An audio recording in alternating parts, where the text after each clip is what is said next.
안녕하세요. 저는 40대 초반으로 아이 둘을 키우고 있는 돌싱입니다. 이혼을 한 지는 몇 년 되었는데 이렇게 이혼 글을 쓰게 된 이유는 아주 즐겁고 유쾌한 만남이 있었기 때문이에요. 그날은 첫째 아이 생일 때문에 선물을 사러 백화점에 갔어요. 애가 전부터 사고 싶다고 했던 운동화를 선물하려고요. 그런데 백화점에서 정말 보고 싶지 않았던 면상을 마주쳤어요. 전 남편이었죠. 전 남편은 잔뜩 화가 난 모습으로 씩씩거리며 앞으로 가고 있었어요.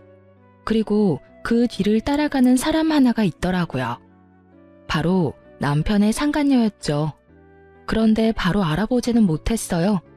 사실 저와 헤어질 당시에만 해도 상간녀는 무척 예뻤거든요. 피부는 팽팽하고 주름 하나 없이 관리되어 있었던 데다가 손톱과 발톱에는 매니큐어와 페디큐어로 예쁘게 장식되어 있었어요. 그리고 몸에 딱 붙는 원피스나 하이힐을 즐겨 신는 저와는 정반대의 여자였어요. 그런데 그날 본 상간녀는 그런 모습은 온데간데 없었죠. 아무렇게나 묶은 머리카락에 화장을 했음에도 주름과 노화를 가리지 못했어요. 게다가 손톱은 네일도 없이 뭉툭했고 옷은 예쁜 옷이었지만 얼굴에 노화가 너무 심해서 도무지 이쁜 옷이 어울린다는 느낌이 들지도 않았죠. 그걸 보면서 어떻게 하면 저런 얼굴이 되나 싶었거든요. 게다가 전 남편은 그런 상간녀와 말다툼까지 하고 있었어요. 그리고 그날 저는 두 사람의 대화에 웃으며 축하까지 해줬죠. 제가 왜 남편과 상간녀의 싸움에서 축하하며 웃었는지 궁금하시나요? 제가 천천히 하나씩 알려드릴게요. 저는 남편과 20대 중반에 결혼했어요. 저와 4살 차이가 나는 남편은 당시에도 일을 하는 직장인이었고 저는 이제 막 대학을 졸업한 사회초년생이었어요. 저와 남편은 다른 사람들과는 좀 다르게 이어졌어요. 보통 소개팅, 맞선 등으로 사람을 만나는데 저는 시부의 소개로 남편과 만나게 됐거든요. 당시에 저는 병원에서 일하고 있었는데 시부가 저희 병원에 다니면서 많이 얼굴도 익히고 가까워졌었거든요. 그리고 시부는 언제부터인가 결혼을 안 했으면 우리 아들이랑 만나보는 건 어떻겠냐고 말하셨죠. 솔직히 내키지는 않았어요. 환자와 그런 식으로 엮이는 걸 병원에서도 좋아하지는 않거든요. 물론 개인 재량이긴 하지만 잘못되면 환자도 잃고 제 신용도 잃는 거라 별로 관심을 가지지 않고 사양하겠다고만 말했었죠. 그런데 시부는 아주 끈질기게 말했고 이러다가는 다른 직원들한테도 폐를 끼칠 것 같아서 한 번만 만나기로 했어요. 한 번 만나고 아니면 2번 다시 그런 권유하지 않겠다는 다짐까지 받았죠. 그렇게 남편과 만났는데 생각보다 말도 잘 통하고 재미있는 사람이라 저도 마음을 주게 됐어요. 그렇게 사귀게 되고 1년쯤 되니 시부가 먼저 너희 결혼 안 하냐 하더군요. 그런 건 남편이 먼저 이야기를 꺼낼 건데 시부의 말에 남편도 제게 프로포즈를 하고 그렇게 결혼을 하게 됐어요. 그리고 그때야 알았죠. 시부가 생각보다 부자라는 걸요. 결혼 후에는 첫째 아이가 들어섰고 아이를 낳고 1년 만에 또 둘째 아이를 낳았어요. 연년생이었어요. 아들 둘을 연속으로 낳고 나니 제 몸도 축나더군요. 그래서 남편과 상의해서 남편에게 정관수술을 시켰어요. 남편도 애가 둘이면 괜찮겠다고 했었고요. 그렇게 결혼 초반에는 저희도 괜찮은 부부였고 가족이었어요. 꼼꼼하고 계획적인 남편과 그런 남편의 뒤를 받쳐주는 와이프였거든요. 그게 엇나가기 시작하게 된 건 아이들이 초등학생이었을 무렵이에요. 저는 일은 완벽하게 잘하는 사람이지만 사실 사생활에서는 그렇게 완벽을 추구하는 타입은 아니에요. 일과 사생활이 철저하게 다른 타입이라고 해야 할까요? 사람의 목숨과 직결된 일을 하면서 직장에서는 내내 긴장되어 있었고 그 결과 집에서는 느슨해질 수밖에 없었어요. 저도 긴장을 풀 때가 있어야 하니까요. 그런데 남편은 그 모습을 엄청 싫어하며 잔소리를 하더군요. 결혼 초반에는 그런 어설픈 모습도 귀엽다고 해주더니 그때는 엄청 싫어하며 잔소리를 했어요. 아마 그때부터 상간녀와의 만남이 있었던 것 같았어요. 그때는 남편의 생일이었어요. 남편 생일은 겨울이라 아이들은 모두 방학이었고 며칠간 친정집에 놀러가 있는 상황이었어요. 그리고 저는 남편의 서프라이즈를 위해서 남편 회사 앞까지 가서 몰래 남편을 기다렸어요. 저는 남편에게 메시지를 보냈어요. 집에서 기다리고 있을 테니 얼른 퇴근하고 오라고요. 남편이 혹시라도 야근을 할까봐 그렇게 문자를 보냈고 남편은 알겠다고 대답을 보내왔어요. 그렇게 앞에서 20분쯤 기다렸을까요? 퇴근 시간이 10분 정도 지나서야 남편이 밖으로 나오더군요. 그런데 혼자가 아니었어요. 그 사람 옆에 누군가 팔짱을 끼고 서 있더군요. 그냥 회사 사람일 수도 있었어요. 팔짱 정도 그래 낄 수도 있겠지. 친한 사이면 그럴 수도 있겠지 하며 애써 생각했는데 그 뒤의 모습은 그런 생각을 깡그리 날려버렸어요. 그 여자가 남편의 얼굴을 쓰다듬더니 뺨에 뽀뽀를 하더군요. 정말 기분이 순식간에 추락하는 걸 느꼈어요. 너무 흥분해서 아무 생각이 들지 않던 저는 그 모습을 보고 그제서야 폰으로 두 사람의 모습을 촬영하기 시작했어요. 그 두 사람은 남편의 차를 탔고 같이 나가더군요. 충격받은 저는 집으로 와서 앞으로의 일을 생각했어요. 한 번의 실수라고 빌고 또 빌면 그래, 용서가 가능할 거야. 애써 이룬 내 가정을 깨트리고 싶지 않았어요. 제대로 확인이라도 해보고 나서 남편에게 따지자. 이런 생각으로 가득했던 저는 그 뒤에 사람을 시켜서 상간녀의 뒤를 캤어요. 물론 그렇게 하면 안 된다고 생각은 했지만 바람피는 남편 뒤를 캐는 게 쉬운 일이 아니더라고요. 그렇게 상간녀에 대해서 알게 된 저는 남편 몰래 상간녀를 만나러 갔어요. 이미 두 사람의 불륜 사진을 잔뜩 받아서 두 사람 사이가 불륜이라는 건 알고 있었어요. 남편은 회사 다니면서 결혼식도 했고 애들 돌잔치도 했으니 남편이 유부남이라는 건 모를 리가 없었죠. 상간녀 집으로 가는 길에 기분이 어찌나 부글부글 끓던지 제 분노를 억누를 수가 없을 정도였어요. 집 배를 울리자 나온 건 상간녀의 어머니였어요. 혹시 따님 집에 있으신가요? 할 이야기가 있어서요. 그런데 누구세요? 따님이 만나고 있는 남자 와이프예요. 그 말에 상간녀 엄마의 얼굴이 확 굳었어요. 그리고는 상간녀가 없다고 하더군요. 없으면 어쩔 수 없네요. 회사에서 이야기하는 수밖에요. 그 말에 상간녀 엄마가 흠칫하더니 돌아서는 제 옷을 붙잡고 들어오라고 하더군요. 들어가니 상간녀가 무척이나 태연하게 소파에 앉아서 TV를 보고 있었어요. 저 알죠? 피해서 다니려면 얼굴도 익혔을 테니까요. 알아요. 그런데 여긴 왜 왔어요? 따져야 될 사람은 내가 아니라 그쪽 남편이겠죠. 내가 누구한테 따지건 그쪽이 관여할 일은 아니죠. 그리고 저의 아들까지 있는 유부남 만난 사람도 잘못은 했잖아요. 왜 본인만 쏙 빠져나가려고 해요? 웃기지도 않네. 이보세요, 아주머니. 아주머니 남편이 그렇게 와이프 싫다고 나한테 온 걸 왜 나를 탓해요? 아주머니를 탓해야지. 그 말을 하며 상간녀가 저를 위아래로 훑어보며 코웃음을 치더군요. 봐요. 세월을 고스란히 맞은 얼굴에 센스 없는 옷. 머리도 질끈 묶어서 수수하기 짝이 없는데 어떤 남자가 그런 여자한테 끌려요? 솔직히 지나가는 남자 100이면 100 아주머니는 싫다고 할 건데 그 사람이라고 다르겠어요? 그걸 지금 말이라고 해요? 아주 당당하네. 따님을 어떻게 가르쳤으면 불륜을 저지르고도 본처한테 이렇게 당당한 사람으로 키운 거죠?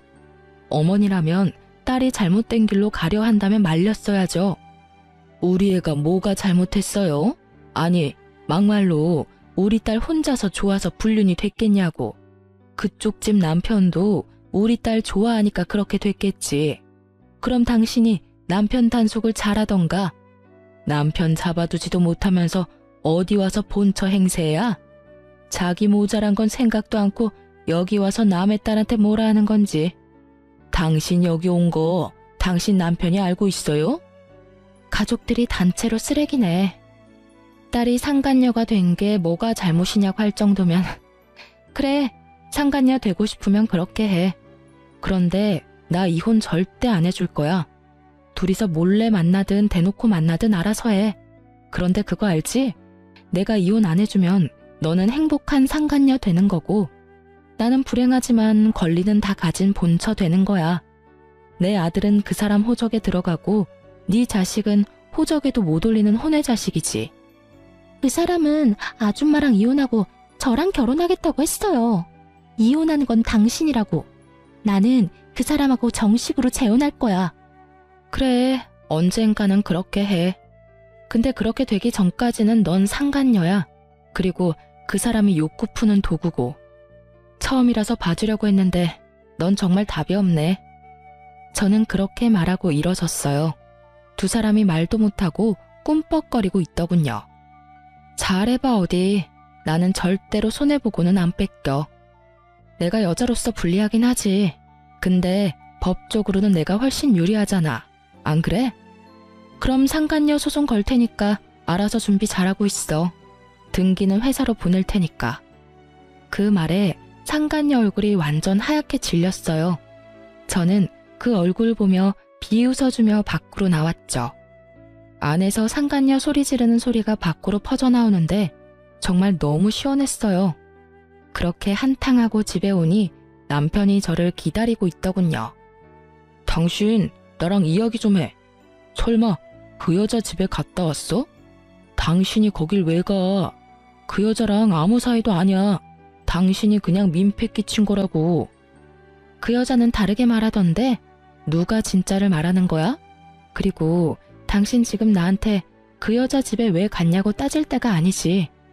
여기서 따져야 할 사람은 당신이 아니라 나야. 불륜남. 그 타이틀이 갖고 싶었어? 그래서 회사 직원이랑 바람나서 즐겁게 놀았어? 그런 거 아니야. 그냥 좀 가깝게 지내는 사이고 잠깐 그런 사이가 됐을 뿐인 거지. 당신이 너무 과하게 생각하는 거라고. 불륜이라기보다는 일탈이라고 생각하는 게 맞지. 그 여자한테 그렇게 진심은 아니었다고. 그래? 그럼 다행이네. 사실은 그 여자 정리 안 하면 당장 아버님께 이야기하려고 했거든. 이틀 전에도 당신 바쁘다고 하고 그 여자랑 모텔에서 뒹굴 때 시댁 가서 아버님, 어머님이랑 밥 먹고 근처 놀러 갔다 왔거든. 좋아하시더라. 아들은 부모님한테 신경도 안 쓰는데 며느리가 신경 써주니 이보다 좋을 수 없다고 하시면서 그런 아버님이 아들 불륜 소식을 들으면 얼마나 화내실지 나도 모르니까 알아서 잘 처신해. 그 여자 이름, 주소, 전화번호, 사진 한 번만 더 내 눈에 띄면 그때는 이런 생각하지도 않고 바로 아버님께 다 이야기해버릴 거니까. 당신 진짜 너무하다. 매번 그렇게 아버지 어머니 인질로 내세우면 좋아? 인질? 누가 인질인데? 당신이 그런 짓만 안 했으면 내 행동은 그냥 시부모 생각하는 착한 며느리가 할 행동 아니야? 그리고 경고하는데 상간녀한테 위자료 소송할 거야. 그거 당신이 대신 내주면 나 진짜로 가만 안 둬? 제 말에 남편이 조용해졌어요. 시부는 시끄러운 걸 무척 싫어하시는 분이었거든요.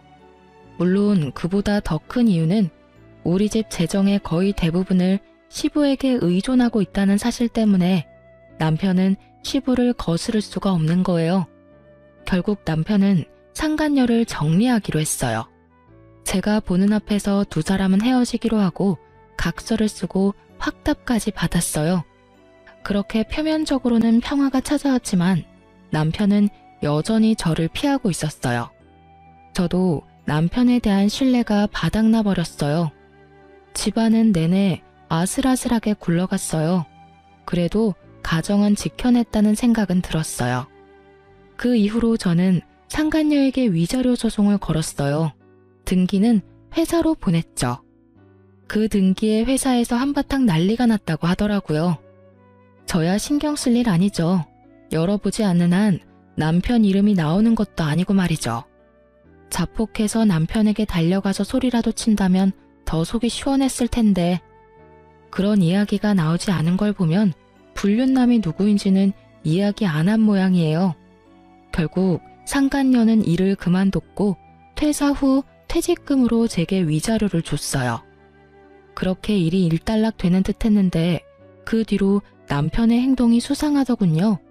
꿍꿍이가 있는 모양인지 제가 한 집안일에 매번 트집을 잡고 그걸 이유로 화를 내기 시작했어요. 청소가 꼼꼼하지 못하다, 세탁이 위생적이지 못하다, 요리가 맛없다, 남편 내조를 안 한다. 아주 가지가지 내용으로 저를 트집 잡고 화를 냈어요. 저는 한 귀로 듣고 한 귀로 흘렸죠. 제가 못하고 있는 일이 아니었으니까요.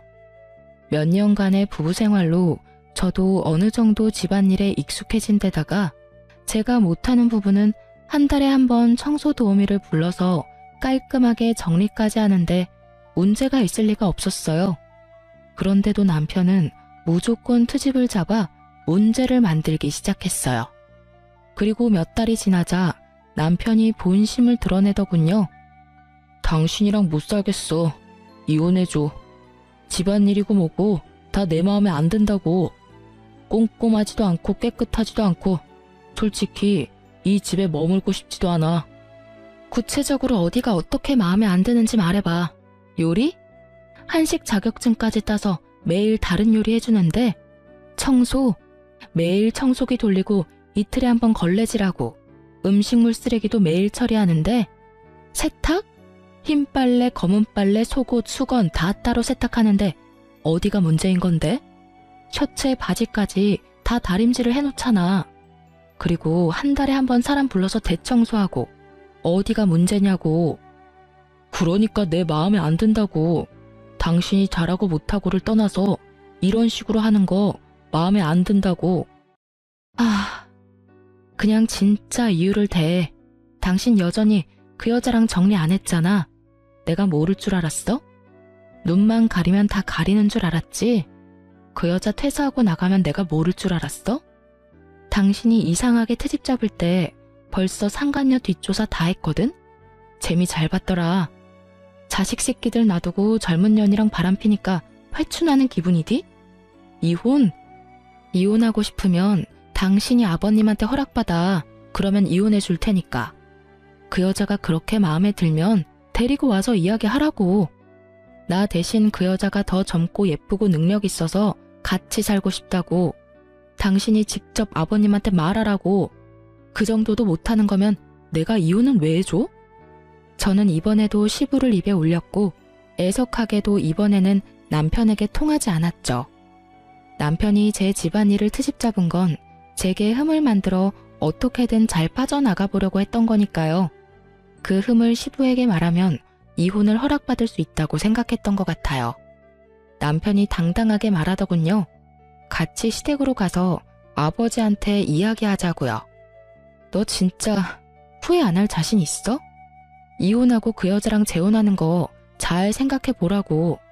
그 여자 어떤 면이 좋았는지는 모르겠지만 결혼과 연애는 달라. 그렇다고 이 마음을 숨기고 살고 싶지는 않다고. 그 말에 저는 바로 결정했어요. 이런 놈 데리고 사느니 그냥 놔버리는 게 낫다고요. 그런데 쉽게 놔줘버리면 둘이서 하하호호 할 텐데 그건 너무 싫었거든요. 그래서 저는 남편에게 말했어요. 그래, 가자. 시댁으로 가. 가서 당신이 다 말하고 이혼 허락 받아. 솔직하게 말해서 이 결혼 아버님이 노력해서 한 결혼이야. 그분 속이고 싶지 않으니까 당신이 직접 말해.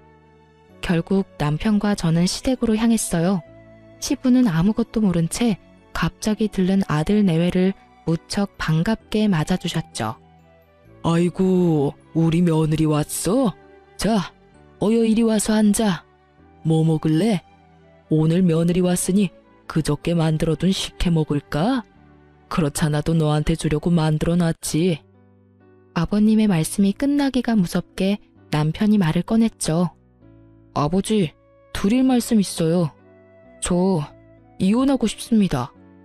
그 말에 시부 얼굴이 딱 굳더군요. 놀란 시무도 식혜를 식탁에 내려놓다가 멍하니 서 있고요. 이게 무슨 날벼락인가 싶은 표정이더라고요. 무슨 헛소리야? 너희가 왜 이혼을 해?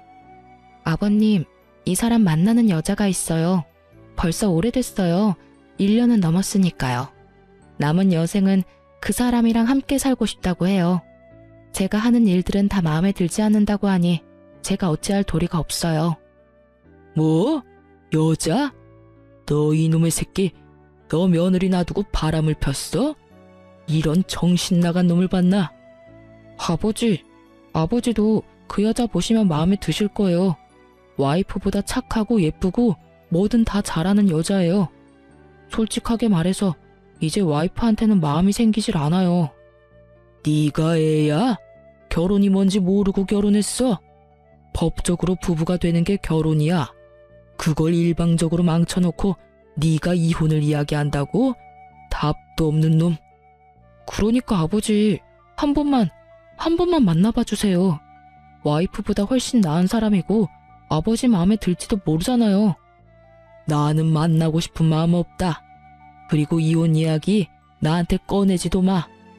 며느리 너도 이 이혼 원하는 게냐? 아버님, 이 사람 불륜 처음으로 알았을 때 한 번 용서해 줬어요. 그런데 또 그래요. 그리고 저는 이혼 안 해주겠다고 했는데 남편이 강하게 요구하고 있어서 이렇게 가족이 화목하지 않으면 아이들에게도 큰 영향이 갈까봐 두렵기도 하고요. 제 말이 끝나기가 무섭게 시댁 벨이 울리더군요. 그리고 남편은 버선발로 마중을 나갔어요. 상간녀였거든요.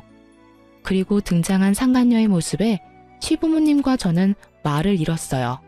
몸에 딱 붙는 원피스는 허벅지까지 훤히 보이도록 올라갔고 다리에 스타킹도 신지 않았는지 맨발로 들어오더군요. 게다가 손톱과 발톱에 형형색색 네일과 페디큐어는 예전에 제가 본 것보다 더 화려하고 무거워 보였고요. 그리고 거실로 들어오니 그녀의 몸에서 확 하고 짙은 향수 냄새가 풍겼어요. 안녕하세요, 아버님. 처음 뵙겠습니다. 아주 씩씩하게 인사를 하는 상간녀를 보는 남편도 살짝 당황한 눈치였어요. 어른을 보러 오는 자리에 그런 차림이 그다지 좋지 않다는 걸 모르는 듯 하더군요. 그저 아름답고 예쁘게 자신을 포장하기만 된다고 생각하는 듯 아주 예쁘고 아름답고 비싸게 자신을 포장했더라고요. 아버님, 어머님, 비록 저는 오빠와는 늦게 만났지만 정말로 좋은 가정을 꾸릴 수 있을 거라고 생각해요. 저기 있는 여자는 성격도 나쁘고 집안일도 못해서 매번 오빠에게 혼만 나는데도 절대로 이혼 안 해주겠다고 하더라고요. 정말 얼마나 이기적인 사람인지. 걱정 마세요. 저와 오빠가 결혼하면 제가 내조는 확실하게 할 테니까요. 그래서 아가씨가 우리 며느리보다 낫다고? 그럼요. 어디로 보나 제가 더 괜찮지 않나요? 자기 관리도 못하고 집안일도 안 하는 여자보다는 제가 오빠에게 더 잘 어울린다고 확신해요. 게다가 저 여자는 저희 집에 찾아와서 막무가내로 오빠와 이혼 안 해주겠다며 저를 상간녀라고 욕하고 때리기까지 했거든요. 없는 이야기를 만들어내는 상간녀를 보니 화가 나기보다는 한숨만 났어요. 이 여자는 대체 왜 이렇게 지레만 밟을까 싶었죠. 정말로 저런 여자랑 결혼하고 싶어서 며느리랑 이혼을 하고 싶다고? 시부가 남편에게 물었어요. 남편이 우물쭈물 하더니 그러더군요. 아버지, 모자란 점이 있으면 가르치면 되고 부족한 점은 채우면 되잖아요. 제가 이 여자를 좋아해요. 그러니까 제발 인정해주세요.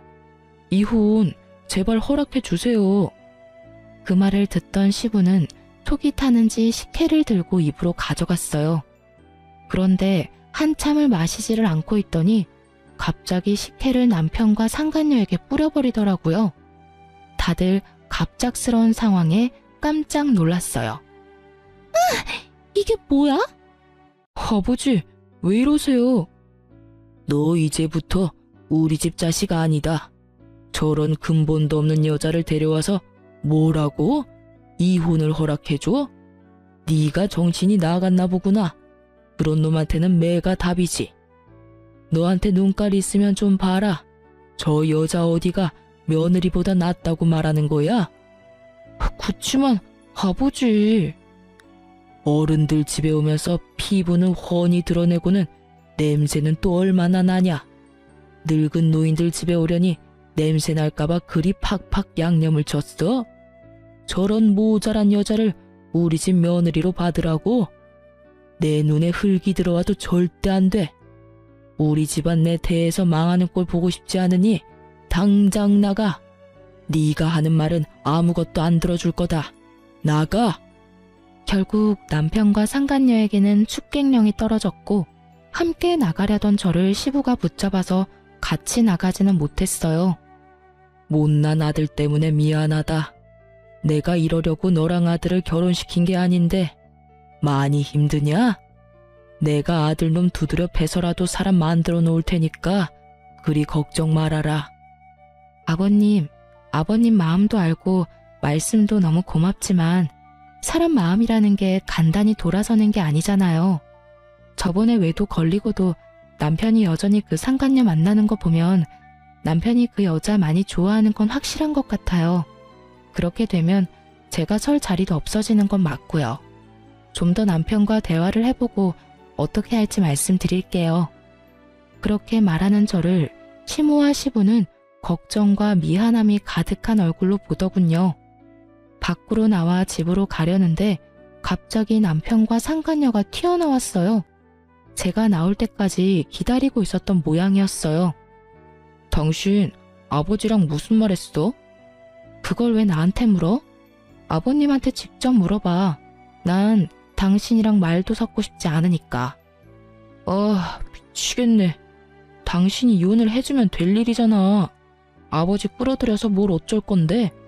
너 설마 내 재산 때문에 이러는 거야? 재산? 당신이 대체 뭘 가지고 있는데? 당신이 가진 거 다 아버님 거잖아. 아버님 말 한마디면 다 사라지는 거 당신도 알고 나한테 이러는 거잖아. 오빠, 나는 이해가 안 가. 어떻게 이런 여자를 아버님이 그렇게 좋아하실 수가 있어? 도대체 아버님한테 무슨 수작을 부렸길래 나를 싫어하시냐고. 상간녀의 그 말에 저는 웃음이 튀어나오더군요. 그걸 모르다니. 당신이 잘 좀 가르쳐줘. 어른 집에 그런 꼴로 오면 누구나 욕하겠지. 그리고 넌 모르나 본데 남편과 나는 아버님이 엮어준 사이야. 그 정도로 마음에 들어서 아들까지 소개시켜줬는데 너 같은 애 왔다고 그 마음이 흔들리겠어? 고생이네. 아무것도 모르는 애 교육시키려면 아주 힘들겠어. 어쨌든 아버님하고 이야기해. 잠깐만. 이렇게 가지 말고 그럼 이렇게 하자. 당신이 나랑 이혼해주면 당신이 원하는 대로 뭐든 해줄게. 이혼만 해줘. 솔직히 내 손에서 할 수 있는 건 다 할 테니까. 응? 사랑에 애달아하며 저한테 매달리는 남편을 보니 우라가 치밀더라고요. 어떻게 상간녀 하나 때문에 저한테 뭐든 다 해주겠다는 말을 할 수가 있어요? 어떻게? 저는 남편에게 화가 잔뜩 난 목소리로 말했어요. 뭐든지? 그래, 내가 원하는 거 말해줄게. 당신과 내가 사는 신혼집, 그거 나한테 줘. 재산 분할 아니고 아의 명의를 내 이름으로 달라는 이야기야. 그리고 두 아들, 양육권, 친권도 내가 원해. 내 배로 낳은 내 새끼고 저 여자가 나한테 저렇게 나를 세우는데 내 자식들이 저 여자한테 나쁜 짓 당하지 않는다는 보장도 없잖아? 그리고 이 두 가지 조건을 절대로 번복하지 않겠다는 법적 효력이 있는 약속도 필요하고. 제 말에 상간녀가 더 열받아 하더군요. 그 집이 왜 당신 집이야? 결혼할 때 한 푼도 안 해왔다며. 그럼 그건 오빠 집이지. 이 여자 진짜 완전 돈에 환장했네. 오빠, 주지 마. 이 와중에 상간녀는 우리 애들 이야기는 또 쏙 뺐더군요. 생각하는 거 딱 보면 척이죠. 자기가 남편과 결혼해서 애 낳으면 그 애한테 모든 재산이 갈 거라는 생각으로 아이들 친권과 양육권은 저한테 주라는 거겠죠. 집은 생각해 보겠는데 친권은 혹시라도 내가 그 수술한 것 때문에 애가 안 생길 수도 있고, 그렇게 치면 첫째는 내가 데려가야 할 것 같은데 그럼 이혼 못하는 거지. 이야기 다 끝났어? 제가 강경하게 나가자 남편이 잠깐 고민하는 듯 하더니 결국 알겠다고 하더군요. 알았어. 그렇게 하지. 집은 당신 명의로 돌려줄 테니까 나중에 다른 소리 하지 말고. 그거야말로 내가 원하던 바야. 줬다가 뺏지나 마. 오빠, 그 집 주면 어떡해. 그럼 우린 어디서 살아? 괜찮아. 집 얻을 돈은 있고, 무엇보다 아버지가 우리 결혼 허락해주면 그것보다 더 좋은 집 해달라고 하면 되지. 저 집도 아버지가 해준 거거든. 솔직히 내 돈 한 푼도 안 들어갔으니까 아까울 것도 없어. 그 말 들으면서 웃음이 어찌나 나는지, 시부가 무슨 생각으로 두 사람을 허락해줄 거라고 생각하는지 그 이유를 모르겠더라고요. 첫 만남 자리에서 식혜까지 뒤집어 쓰고 시부에게 호통까지 들었으면서 마지막까지 본인들의 행복한 미래를 낙관적으로 생각하는 게 너무 어이없었어요. 하지만 이혼해주기로 한 이상 저는 더 이상 관여할 필요 없는 사람이죠. 그렇게 저는 남편과 이혼을 했어요. 이혼하기 직전에 집 명의부터 옮기고 이혼하면서 아이들 친권도 제 앞으로 다 돌려놨어요. 남편과 제가 이혼한 후 전 남편은 홀가분한 마음으로 상간녀와 결혼을 하려고 시댁에 들렀다고 하더군요. 하지만 시부가 그 여자랑 결혼하면 집안 재산은 전부 사회 기증하겠다고 하니 두 사람 다 놀라서 물러갔다고 하더라고요. 시부에게 직접 들었거든요. 시부는 제가 이혼을 결심했다는 걸 알고서 한 번 시댁으로 부른 적이 있었어요. 그때 시부가 알려줬어요. 그놈이 제정신으로 돌아와서 너한테 다시 돌아온다고 하면 며느리 네가 받아줄 거냐? 아버님, 저는 그런 건 안 해요. 이미 떠난 마음이고 저하고는 끊어진 연이에요. 억지로 붙였다가 또 어떤 일이 벌어질지도 모르고요. 그냥 아이들이나 잘 키우면서 살고 싶어요. 그 말에 시부가 씁쓸하게 웃으며 말하더라고요. 그래, 그럴 것 같아서 내가 유언장을 좀 고쳐놨다. 그놈이 제정신 차리고 그 여자랑 안 만나고 있으면 내 재산 조금은 물려줄 것이고 여전히 그 여자랑 만나면 한 푼도 남기지 않겠다고 말이다. 그리고 대신 네 아이들, 내 손주들 앞으로만 유산 물려줄 생각이다. 그건 괜찮겠지? 아버님 재산이고 아버님 거예요. 이혼하고 떨어져 나간 며느리 자식들까지 신경 안 써주셔도 돼요. 아버님 돌아가시기 전에 다 쓰시고 가세요. 저는 그런 거 바라지도 않고 지금 받은 집만 있으면 일하면서 충분히 애들 키울 수 있어요. 내 돈, 내 마음대로 하는 거야. 그냥 너한테는 통보만 하는 거란다. 그리 알고 있어. 시부와 그렇게 대화를 나누었거든요. 전 남편은 상간녀와의 관계를 허락받지 못해서 지금은 직장 근처에 전세로 상간녀와 동거 형태로 살고 있다고 하더군요. 솔직히 결혼은 부모님 허락이 없어도 가능하지만 전 남편이 그렇게 하지 않은 건 시부가 가진 재산 때문일 거예요. 자기가 다 상속받을 건데 괜히 상간녀 비위 맞춰주겠다고 아버지 심기 거스르는 일은 안 하고 싶었던 모양이에요. 그게 화가 났는지 상간녀의 심기가 아주 불편했다고 하더군요. 이혼 후 그 소식 이후로는 전 남편과 관계된 어떠한 이야기도 듣지 못했어요. 솔직히 알고 싶은 마음도 없었고 알 필요도 없었죠. 저도 애 둘 키우며 일하랴 바쁜 사람이었으니까요. 저는 남편과 같이 살던 신혼집을 팔아버리고 친정 옆에 작은 집을 사서 아이들과 지냈어요. 그리고 여태 그 사람들 소식 알지도 못하다가 얼마 전에 두 사람을 보게 된 거고요. 그날은 아들들이랑 약속을 했거든요. 백화점에서 만나서 맛있는 거 먹고 멋진 옷도 사주겠다고요. 처음에 멀리서 볼 때는 누군지 못 알아보겠더라고요. 전 남편은 알아볼 수 있었는데 말이죠. 그렇게 예쁘고 동안에 패셔너블했던 상간녀는 최근 몇 년 사이에 완전히 망가져 버렸더라고요. 주름살, 타버린 피부, 스트레스와 과로로 망가진 몸, 게다가 두 볼이 움푹하게 패여서 마치 노파 같더군요. 저는 두 사람 가까이로 갔어요. 그 사람들도 저를 못 알아보는 것 같더군요. 그럴 수밖에요. 저도 전 남편과 이혼하고 그동안 하지 못했던 피부 마사지나 나를 위한 선물을 자주 줬거든요. 예전처럼 늙고 수수한 아주머니가 아니니까요. 빨리 와. 당신은 도대체 집에서 하는 게 뭐야? 밥을 맛있게 못하는 거면 냉장고는 채워놔야 할 거 아니냐고. 게다가 매번 냉장고 정리도 안 돼서 곰팡이 핀 반찬들을 내가 봐야 해.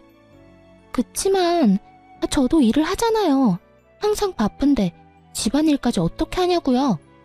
그런 말이 나한테 통할 것 같아? 그럼 애엄마는 어떻게 그걸 다 했는데? 당신 능력이 모자란 걸 직장 탓으로 돌리지 말라고. 내가 잘못했지. 어디서 아무것도 못하는 여자를 데려와서는. 이럴 거였으면 그때 그 여자랑 이혼을 안 하는 게 나았을지도 모르겠어. 무슨 그런 말을 해요? 나랑 사는데 불만이 있는 건 알겠지만 이렇게 살게 된 데는 당신 탓도 있다고요. 우리 사이에 애만 생겼어 봐. 그럼 시댁에서도 분명히 우리 사이 인정해주고 결혼해서 집도 마련해줄 건데 당신의 능력이 안 되니 애가 안 생기는 거잖아요. 수술 복구하면 다 된다면서요. 그 말 믿고 기다린 지가 언젠데 여태 애가 하나도 안 생기냐고요. 병원에 가자니 이상 없다면서 안 간다고 고집이나 부리고. 이상이 없을 리가 있어요? 내가 이상이 없는데. 그러면 당신한테 이상이 있겠죠. 당신, 내가 이상이 있을 리가 없잖아. 나한테 애가 둘이나 있는 거 잊었어? 그렇게 치면 당신이 더 문제 있는 거지. 그 여자는 잘 가지는 애를 당신은 왜 못 가져? 그리고 애가 있고 없고의 문제가 아니잖아. 당신이 집안일을 너무 못하니까 매번 집안꼴이 개판이지. 같이 살기 전에는 잘한다면서 큰 소리 뻥뻥 치더니 내가 속았지 속았어. 그러니까 그 탓을 왜 저한테 하냐고요. 그리고 내가 집안일 잘해서 좋아한 거 아니잖아요. 예쁘고 기분 잘 맞춰줘서 좋다며. 지금 당신 꼴을 좀 봐. 그게 예뻐? 꾸미는 것도 시간 없어서 못했어? 하긴 집안일 개판으로 해놓고 얼굴만 꾸미고 있었으면 더 열받았을 뻔했는데 차라리 그게 낫겠다. 으휴, 내가 왜 그랬나? 내가 왜 이혼을 하고 이 거지 같은 여자를 데려왔는지. 어휴. 두 사람 싸우는 걸 보니 참으로 웃기더군요. 그렇게 사랑한다며 헤어져 달라더니 결국은 둘이 이렇게 싸우고 있는 꼴을 보니 게다가 상간녀의 그 모습은 진짜 상상 이상이었어요. 그녀는 남편이 완벽주의인 걸 모르고 결혼한 것 같더라고요. 아니면 결혼하면 집안일은 사람을 시키려고 생각한 것 같았어요. 그렇지만 시부가 결혼 허락을 안 해줘서 돈도 넉넉지 않은 모양이었죠. 어머, 멀리서 보고 못 알아봤네? 오랜만이야. 당신 잘 지내지? 그런데 안색이 영 별로네? 저의 등장에 상간녀 표정이 완전 망가지더군요. 제일 보기 싫은 사람이었나 봐요.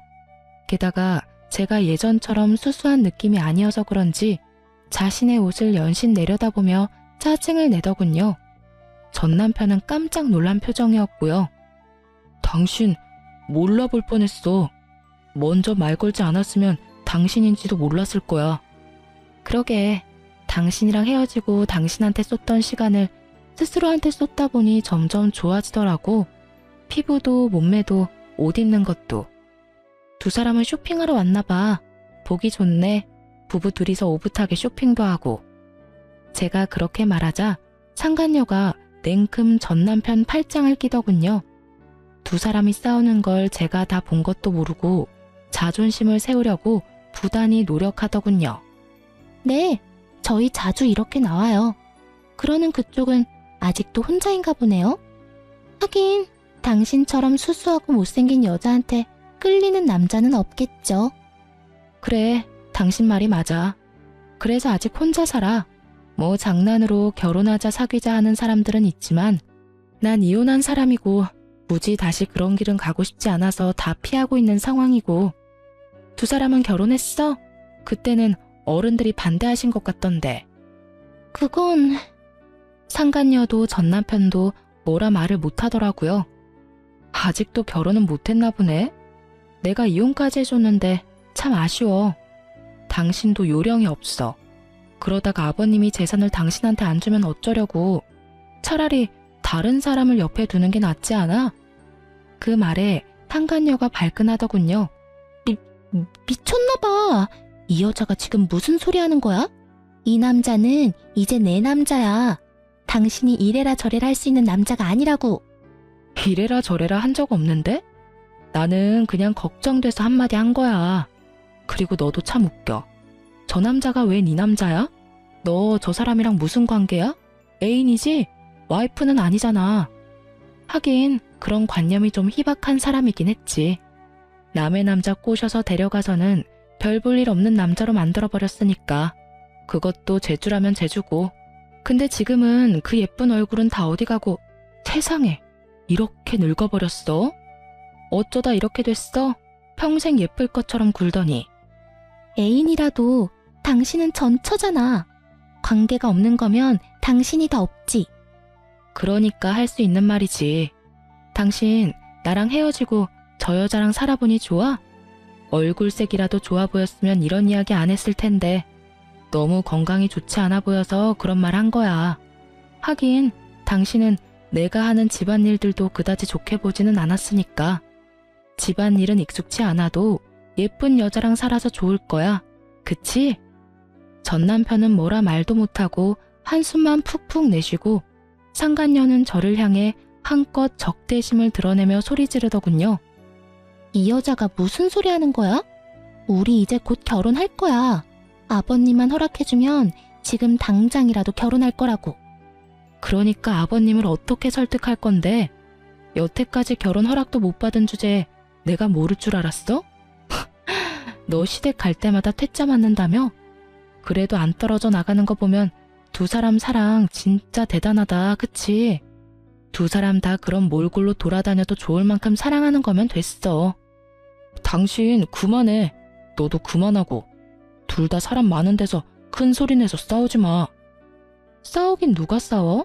나는 당신 축하해주려는 거야. 그 여자를 사랑한다며 헤어진 당신이 나랑 살 때보다 불행해 보여서 축하해주고 싶었거든. 아까 둘이 싸울 때부터 다 봤거든.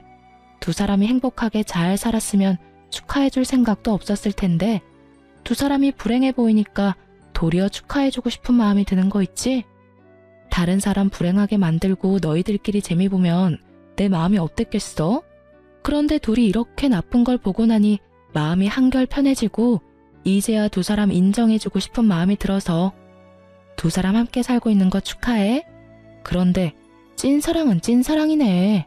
그렇게 싸우고 지지고 볶으면서도 헤어지지 않는 거 보면 앞으로도 쭉 그렇게 살아.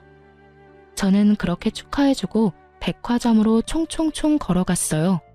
상간녀가 분해서 악소리를 지르고 짜증내는 걸 다 듣고 있었어요. 그리고 멀리서 아들들이 보이더군요. 아들들은 전 남편 자기 아버지가 있는 걸 확인하고도 가까이 올 생각을 안 하더군요. 첫째가 저한테 핀잔을 줬어요. 엄마, 괜찮아? 저런 사람들이랑 엮이지 말라고 했잖아. 엄마만 상처받는다고. 이제야 겨우 정상으로 돌아오고 있는데. 우리 아들, 엄마 걱정했어? 근데 너희 아버지 너무 안색이 안 좋아 보여서 말을 걸어버렸어. 너희도 인사하지 그랬어? 우리더러 저런 사람한테 인사하라고? 싫어. 어디 가서 소문이라도 나면 어떡해? 바람 피우고 이혼한 아버지 있다는 이야기 하는 것보다 차라리 아버지 돌아가셨다고 하는 게 나아. 둘째가 그렇게 이야기하는 걸 보니 참 만감이 교차하더군요. 어쩌다 아버지를 이렇게 싫어하게 됐나 싶었죠. 그러곤 아이들과 식사하러 갔죠. 애들을 보면서 그런 생각이 들었어요.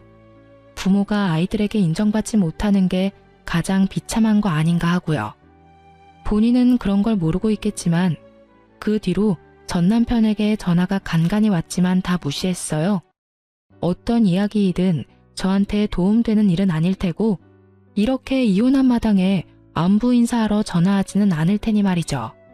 게다가 여태껏 연락 한 번 없다가 연락 오는 것도 수상쩍은 일이긴 하잖아요. 귀가 더럽혀지기 전에 차단한 거예요. 이혼 글을 쓰면서도 그때의 상간녀 모습이 떠오르네요. 예쁜 얼굴과 미모가 천년만년 갈 것처럼 굴던 상간녀가 완전히 망가져 있는 걸 보니 세월 앞에 장사 없다는 말이 실감나기도 했죠. 그 두 사람을 마주치고 나서는 아주 작게 남아있던 응어리도 싹 다 사라진 기분이 들었어요. 그래서 글을 쓰게 된 거고요. 제 글을 읽고 즐거우셨으면 좋겠어요. 저 정말 즐거운 마음으로 글을 썼거든요. 남의 눈에 눈물 나게 만들면 본인 눈에는 피눈물 난다는 걸 상간녀가 몸소 실천해줘서 참 기쁘고요. 읽어주셔서 정말 감사합니다. 그리고 즐거운 하루 보내세요.